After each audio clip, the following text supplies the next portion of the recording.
Hi, welcome to J2 Wealth. வாங்க நம்ம weekly ஷோக்குள்ள போலாம். என்ன தம்பி என்னாச்சு? ஐயோ ஐயோ என்ன தம்பி என்னாச்சு? வாங்க நம்ம வேர்ல்ட் மார்க்கெட் நியூஸ்க்குள்ள போலாம். US fed interest rate last வீக்ல 5.25 மெயின்டைன் பண்ணியிருக்காங்க.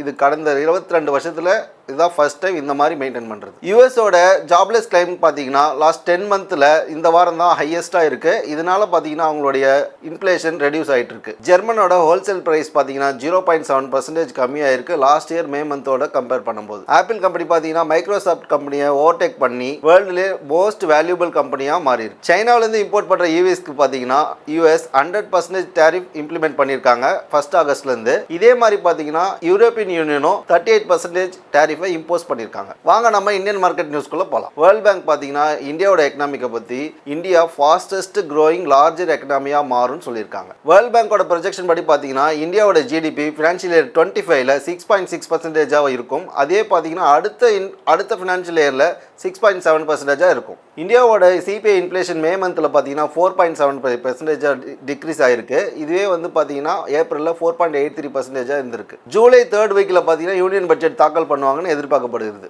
இந்தியாவோட ஃபாரெக்ஸ் ரிசர்வ்ஸ் பாத்தீங்கன்னா $655 பில்லியன் ரைஸ் ஆயிருக்கு. மே மந்தோட ஈக்விட்டி மியூச்சுவல் ஃபண்ட் இன்ஃப்ளோ 34,697 கோடியா இருந்திருக்கு. இதுதான் வந்து ஹையஸ்ட் இன்ஃப்ளோ. மே மந்தோட மியூச்சுவல் ஃபண்ட் அசெட் பார்த்தீங்கன்னா 58.6 ட்ரில்லியனா இருந்திருக்கு. இது ஒரு வருஷத்துல 10 ட்ரில்லியனா இன்க்ரீஸ் ஆயிருக்கு. நிர்மலா சீதாராமன் ஃபினான்ஸ் மினிஸ்டரா சார்ஜ் எடுத்ததுக்கு அப்புறம் 53வது ஜிஎஸ்டி கவுன்சில் பார்த்தீங்கன்னா 22ஆம் தேதி ஜூன் மந்த் நடக்க போகுது. இந்த வீக் பார்த்தீங்கன்னா டிஃபென்ஸ் ஸ்டாக்ஸ் நல்லா ரேலி ஆச்சு. இதுக்கு என்ன காரணம் பார்த்தீங்கன்னா defence minister Rajnath Singh defence materials பார்த்தீங்கன்னா எக்ஸ்போர்ட் பண்ணுறதுக்கு 50,000 crores டார்கெட் வச்சிருக்காரு. இந்தியாவோட ட்ரேட் டெபிசிட் பார்த்தீங்கன்னா $23.78 பில்லியன் மே மந்த் இன்க்ரீஸ் ஆயிருக்கு. எக்ஸ்போர்ட் 9% இன்க்ரீஸ் ஆயிருக்கு. வாங்க நம்ம ஸ்டாக் நியூஸ்க்குள்ள போலாம். எஸ்பிஐ மியூச்சுவல் ஃபண்ட் பாத்தீங்கன்னா இண்டஸ்ட்ரியிலேயே ஃபர்ஸ்ட் டைமா 10 lakhs crores ஏஎம் ரீச் பண்ணியிருக்காங்க. மஹேந்திரா அண்ட் மஹேந்திரோட ஷேர்ஸ் 52 வீக்ஸ் ஹையை ரீச் பண்ணதால டாடா மோட்டார்ஸை பீட் பண்ணி இந்தியாவோட செகண்ட் லார்ஜஸ்ட் ஆட்டோ மேக்கராக இருக்காங்க. அதானி குரூப்போட அம்புஜா சிமெண்ட்ஸ் பார்த்தீங்கன்னா பென்னா சிமெண்ட்ஸ் கம்பெனியை 10,422 கோடிக்கு பை பண்ணியிருக்காங்க.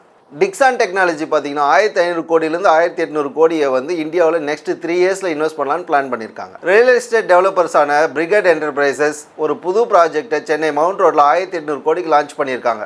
வோடஃபோன் ஐடியா அவங்களோட ஷேர்ஸை நோக்கியாவுக்கும் எரிக்சனுக்கும் விற்று அதன் மூலயமா 2,458 கோடி ஃபண்டை ரைஸ் பண்ணலான்னு பிளான் பண்ணியிருக்காங்க. ஜேஎஸ்டபிள்யூ குரூப்ஸ் பார்த்தீங்கன்னா அவங்களுடைய எக்ஸ்பென்சஸ்க்காக $70 பில்லியன் நெக்ஸ்ட் 6 இயர்ஸில் இன்வெஸ்ட் பண்ணலான்னு பிளான் பண்ணியிருக்காங்க. அதானி என்டர்பிரைசஸோட ப்ரொமோட்டர்ஸ் பார்த்தீங்கன்னா அவங்களோட ஸ்டேக்கை 2.02% இன்க்ரீஸ் பண்ணியிருக்காங்க. இது வந்து பார்த்தீங்கன்னா 71.93%லேருந்து 73.95% இன்க்ரீஸ் ஆயிருக்கு. இதே மாதிரி financial news and financial content and financial interviews பார்க்கணுன்னா நீங்கள் J2 Wealth like, share, comment and subscribe பண்ணுங்கள்.